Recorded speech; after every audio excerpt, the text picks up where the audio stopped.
Okay, listen up, kiddos. This is why I tell you to take precautions seriously so bad things don't happen to you. Now, recently, there was a church in Salem, Oregon, and 74 of their parishioners, I think that's the right word, parishioners, people that attend, you know, the church service. Anyway, 74 of their members, there was an outbreak of COVID-19. Now, you're like, well, purple people's out. There's been outbreaks of COVID-19 everywhere. Why is this story important? And there's a moral to the story, or moral to the lesson, so to speak. Maybe not a moral, but just, what not to do, you know? Don't be a bonehead like these people were. Anyway, since last year, that same church, the People's Church of Salem, Oregon, well, they've been waging a tug of war. Now, if any of you ever played tug of war, you had a big, thick rope, and there's one person on one side pulling the rope, and another person on the other side pulling the rope.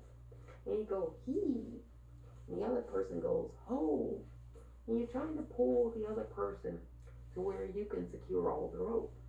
And this knucklehead bonehead of a church, if you can call it that, it was playing heave ho and tug of war with the governor of Oregon, who was, respecting the pandemic and, making sure that there was limits in place to how many people could gather in a place because, it's a contagion.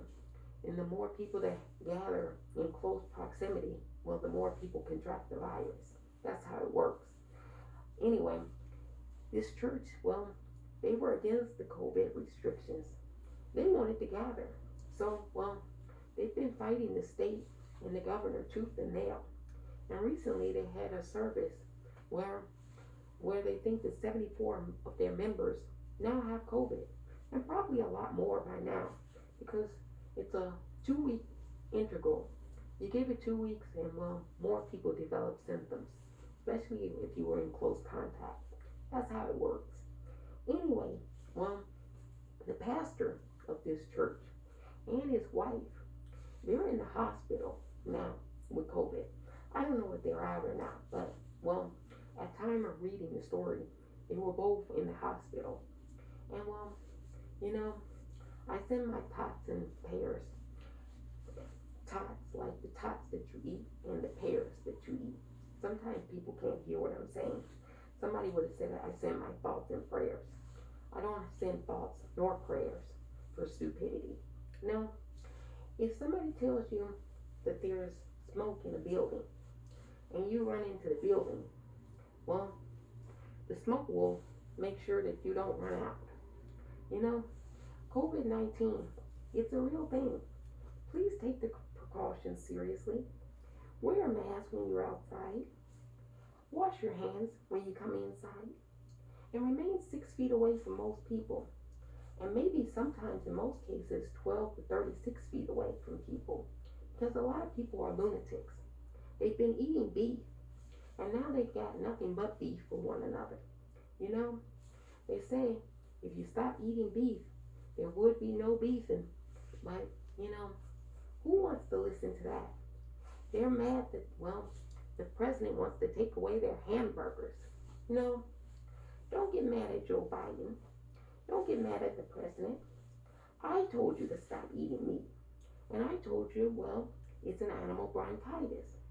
And then don't get mad at me. Get mad at, your original, natural environment. It tells you not to eat meat. It tells you don't do that to the animals. And you do it anyway. So when you break covenant with the nature, don't be mad when nature breaks covenant with you. 74 people in that church. Couldn't they have just done a church Zoom? I mean, all you do is scream and holler and worship some idol that doesn't exist in a made-up fairy tale book that you don't understand or read. I mean, that's something you can do on Zoom. You can scream and holler and do dances. Everybody's doing it on TikTok. The churches need to just form TikTok. Maybe you get new parishioners. I don't know. It's worth a shot.